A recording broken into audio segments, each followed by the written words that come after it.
Aí, ferinha, como é que você está? Muito obrigado por estar aqui na aula. Obrigado por ter assistido essa playlist aí, essa primeira parte de misturas homogêneas. E vamos para a mistura heterogênea daqui a pouco, tá? Então, olha só. Agora, nessa aula, eu quero fazer um aprofundamento bacana para você, que é o seguinte. Todos os métodos que a gente viu aí para cima que eu falo, porque está na playlist, né? Espero que você esteja na playlist. Todos os métodos que a gente viu nas aulas anteriores, a gente, na verdade, foi métodos físicos, não foram métodos químicos, né? Porque os métodos químicos, eles são mais caros, porque vai envolver reações químicas, né? E aí eu quero fazer um aprofundamento para você. Você lembra da nossa aula de mistura eutética? Vou botar aqui, ó, mistura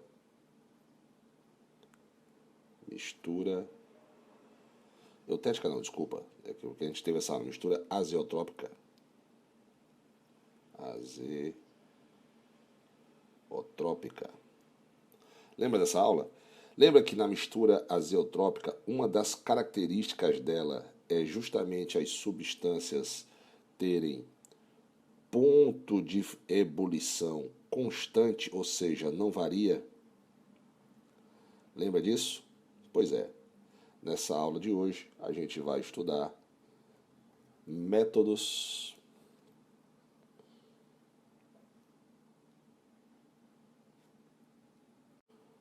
químicos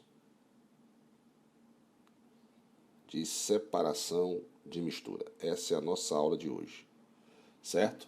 E nesse método químico de separação, eu vou falar especialmente de uma mistura de água e álcool. Ah, Sandro, mas água e álcool, a gente já viu, é destilação fracionada. Mas eu pergunto a você, e se essa água e álcool, eles forem uma mistura azeotrópica, aquela em que o ponto de ebulição é constante? Porque na destilação fracionada foi bem simples. Você separou água e álcool, mas não era uma mistura azeotrópica.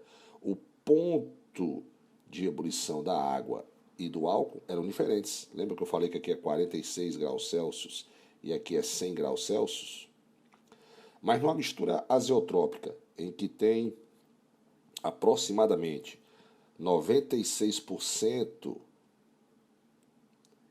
eita, aqui de 96, que tem 96% de álcool e 4% de água, como é que você vai separar pela diferença de ponto de ebulição uma mistura em que o ponto de ebulição é constante, né? Como é que você vai fazer isso? Então, a gente não tem mais como recorrer aos métodos físicos, então nós vamos fazer os métodos químicos. Você já viu e já sabe agora que a gente falou de extração, que a nossa querida gasolina, por exemplo, a nossa querida gasolina, ela tem que ter 25% no máximo de álcool. Não é isso aí? Pois é. Esse álcool que está na gasolina não pode ser o mesmo álcool vendido puro, porque o nosso álcool vendido lá, o etanol, ele tem 4% de álcool, ou de água. Aí você fala, poxa não, que sacanagem, botaram água no álcool. Não, essa água, ela já veio no álcool quando foi extraída da cana-de-açúcar. E não compensa financeiramente e também não estraga o motor você deixar esses 4% de álcool, de água lá no nosso álcool combustível.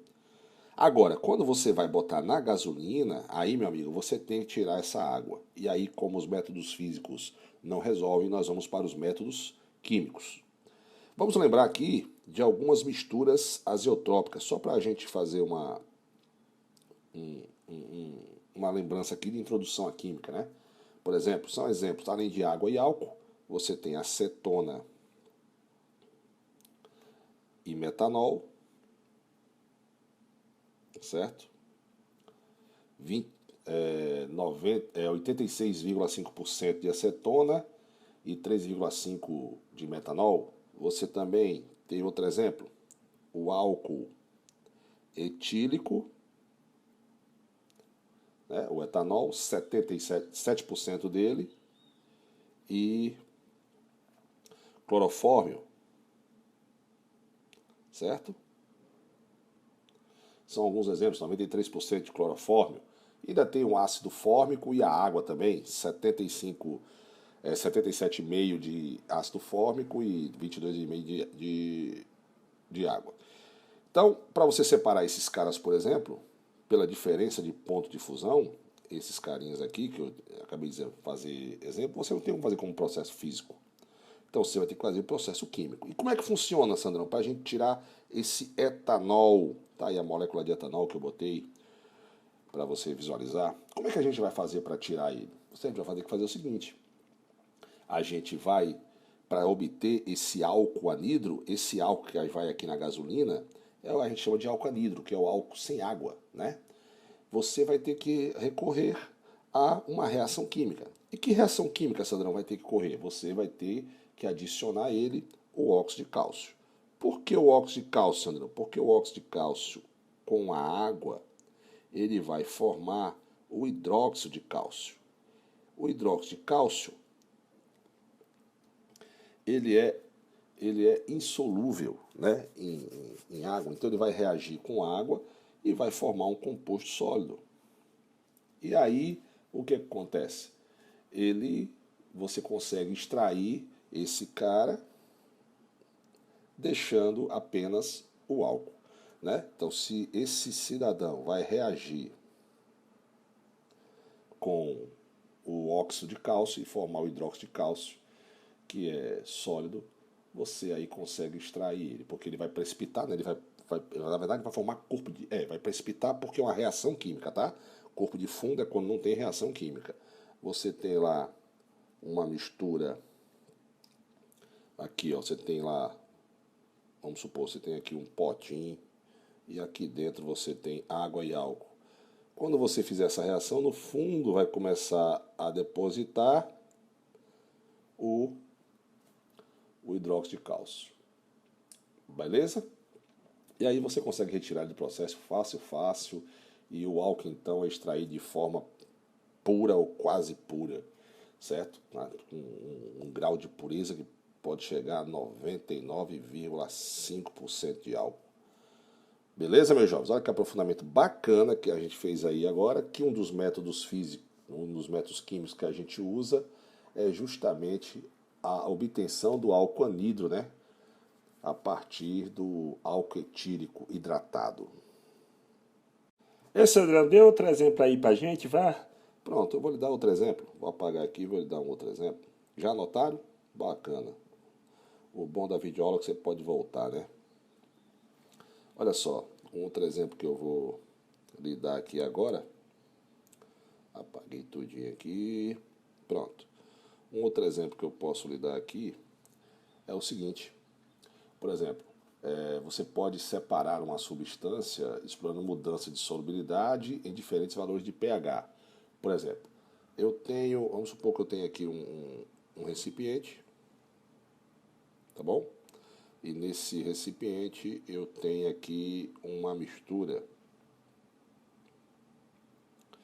de ácido benzoico, que é o C6H5COOH. Você vai lembrar que o ácido benzoico é esse cidadão aqui, ó. Beleza? Lá na química orgânica. E você tem o benzeno, que é o C6H6, que é justamente o anel benzeno aqui, ó, o benzeno, certo? Como é que você faz? Você quer separar os dois, né? Você pode utilizar uma solução aquosa de NaOH. NaOH aquoso, ou seja, em água. Oxe, Sandrão, como assim? Como é que vai acontecer? É fácil. Esse carinha aqui, ó, ele vai levar à formação, logicamente, ao reagir com o ácido benzoico. Você observa que agora eu tenho aqui um ácido, uma base, eu tenho uma reação de neutralização. Esse cara vai produzir o benzoato de sódio, que é o C6H5, COO-Na+. Certo? Então, olha só, já fiz uma reação química e já produzi um sal. Isso aqui na química orgânica é um sal orgânico. Certo? E aí o que acontece? Esse cidadão aqui, esse benzoato de sódio, ele é a fração aquosa mais densa, ou seja, a densidade dele é maior, então ele vai se depositar no fundo do recipiente, né? Porque depois você vai ter aqui um cara embaixo, mais denso, e vai ter um cidadão em cima, menos denso, certo? Esse cara mais denso é justamente o sal, certo? E a parte menos densa é justamente o benzeno, né? Beleza? Que por decantação, porque se o cara se depositou no fundo, se agora tem uma mistura heterogênea, né? Se o cara se depositou no fundo, é porque ele decantou, né? E aí, você usando aquele funil de decantação, você consegue separar. E o ácido benzoico, depois o próprio ácido benzoico, né, que está aqui, é porque, lembre-se que a reação de neutralização, ácido mais base forma água e sal. O sentido contrário, né? Você vai ter sal e água, que é a hidrólise do sal, né? E aí o ácido benzoico ele pode ser recuperado tratando a solução aquosa. Você pode tratar essa solução aquosa aqui, né, desse sal, com um ácido forte. Depois você usa lá um ácido forte e resolve o problema.